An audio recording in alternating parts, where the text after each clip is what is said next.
Hello Friends and Enemies, debuting the new chopped hair. I've got it clipped up right now, but chopped it off. So I feel so much better in the heat. Oh my gosh, I feel so much better. I knew I needed a haircut. I just couldn't decide what I wanted. And then we landed on a shaggy bob situation. And I love it. I'm obsessed. Absolutely obsessed. But yeah, it is your surprise reveal of my new hair. I didn't even tell y'all that I was going to chop it. And I now feel like I need my color refresh soon. But also the blue fade out has been honestly spectacular. So we'll see. I don't know what color I'm doing next, so don't ask. That is part of why I haven't had it cut or colored yet, because I've been in this like very indecisive mood of like, I don't know what I want. But I can tell you that June was packed full of reading. In the month of June, I read 13 titles. I'm so proud of myself. It was such a busy month. I didn't DNF anything. I didn't DNF a book in July, though. It's the second. I finished and DNF'd a book, so there's that. I read a total of 4,123 pages for an average rating of 4.4, which is wild, and 42 hours of audio. Everything I read was an adult title this month, and I ended up reading 5 ebooks and 8 audiobooks, which also feels pretty dang good, you know? Like, I'm good with this. What did I finish in the month of June is the real question. We're gonna lump some of these together, because I'm going to just go in order of read, but I think we'll lump Lola and the Millionaires, the first book I read, part 1 and part 2 in the month of June. I love both of these. They're easily 5-6-star favorites. I'm not sure yet. I have to like noodle on them some, but they really worked well for me and are definitely closer to 6-star all-time favorites. I really loved Lola and the Millionaires. I'm very happy I pre-ordered the new Bloom editions with the cute sprayed edges and the new covers. I'm pumped. I love this book, and I would like to read more in the Sweetverse, actually. And I do want to try the Lana Cole books in this series as well. Then I actually read and finished this entire series this month, which is Sleek Kitten by S.J. Tilley. This is the Sleek series. There are 4 books. They will come up. I had a bit of a hockey moment this month. I'm not going to lie to you. I had a bit of a hockey moment this month.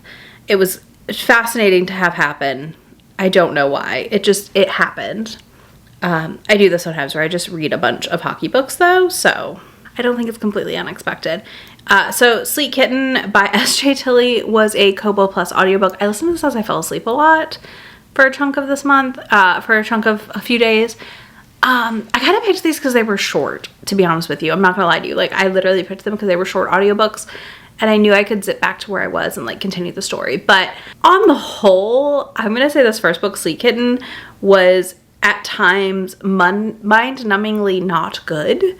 Our hero calls her kitten so many times I kind of wanted to scream.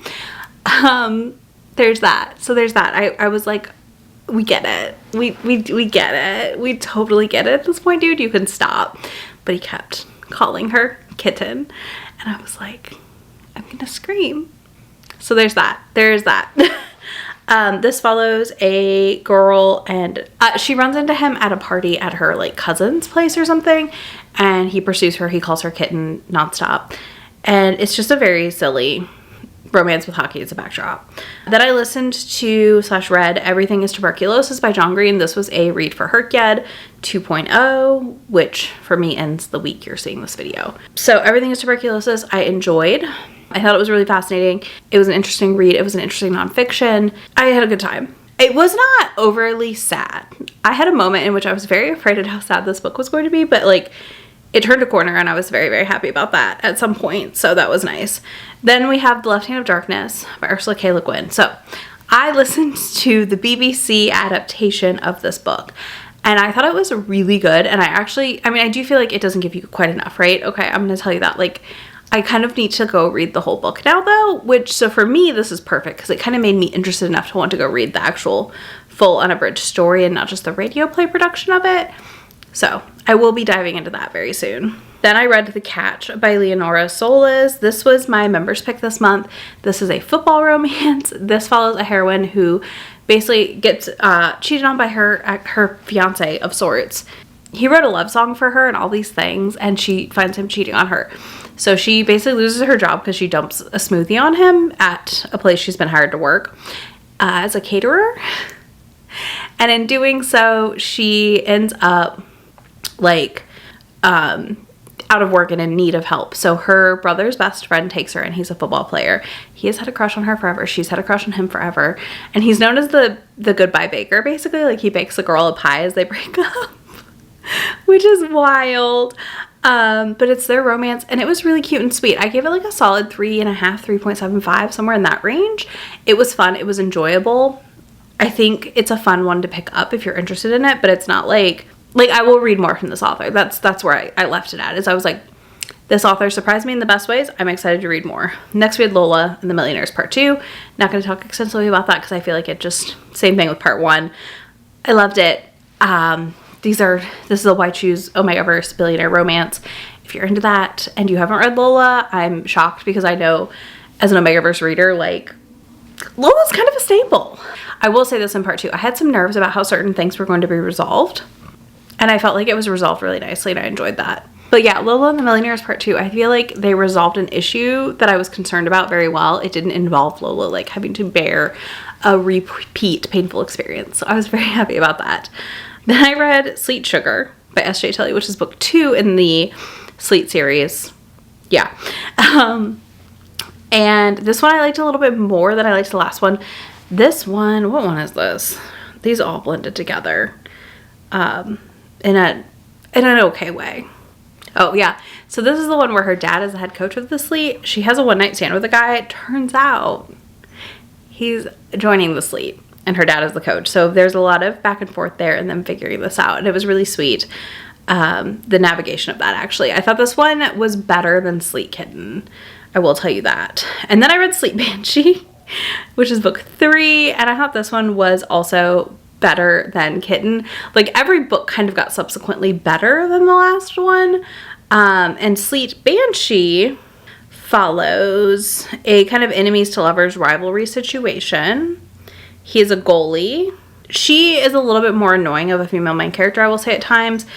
A little more down on herself at times, which can be frustrating to read sometimes, to me as a reader. So if that's something you don't like, you may not like this one, but I still thought it was better than the Kitten one, because there was just a lot of room to grow and improve from there. So yeah, Sleep Banshee was fine. Okay, all of these are like 3.5s for me so far. Then I read Bar Down Baby by Kath Richards, which came out last month, and easily one of my favorite reads of June. This was such a good surprise pregnancy book, and I'm not the biggest surprise pregnancy fan, but she's a janitor. Her family owns a janitorial company, a whole business, and she goes to New York on a trip. Her sister bails. She ends up hooking up with this guy. She does not realize he's a hockey player. She does not realize he's famous. They have a fantastic time. He gives her his number. She just like doesn't contact him because she's just not like, you know, she thinks this is this dream weekend in New York City. Well, she is very pregnant, or visibly pregnant, and cleaning the facility that the hockey team trains at. And lo and behold, our hero sees her and is like, it's you. And then, oh my God, you're pregnant. And they have this whole discussion around that. And he basically moves into her house when he has this beautiful condo, like penthouse apartment situation. And he moves into her house and like just wants to take care of her and stuff, and like sleeps on the floor basically and on a couch and an air mattress, because he just like can't, he like wants to be there for her during the pregnancy in any way he can. And I think it's so sweet. His name's Barry. He's a fantastic hero. And this entire book was so good. Our heroine has to grapple a lot with the fact that like the way she thinks she's being viewed by her family and things is not actually how she's viewed. And it was really sweet and adorable and fantastic. I gave this book 6 stars. I loved it. It is, again, the June standout for me. There's one other, but it is definitely my June standout title. I just love Kath Richards' writing, and I think this one just nailed it with the tropes and the setup and everything here as well. Then I read Sleep Princess, the last book in the Sleet series by S.J. Tilly. Sorry, not sorry. I just did like a streak of pink books, first of all, and then also hockey books. So Sleep Princess was a hookup on a trip. She's actually really wealthy, which I love that twist. Her dad's working to buy a football team in the same town as the Sleet, which is in Minnesota.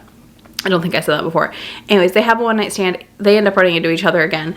This has surprise furry stuff in it, I'm gonna call it. I'm not gonna go into extensive detail because I think it's kind of fun for a surprise for you, y'all, if you do read it. If you want to know, I'll tell you in the comments maybe.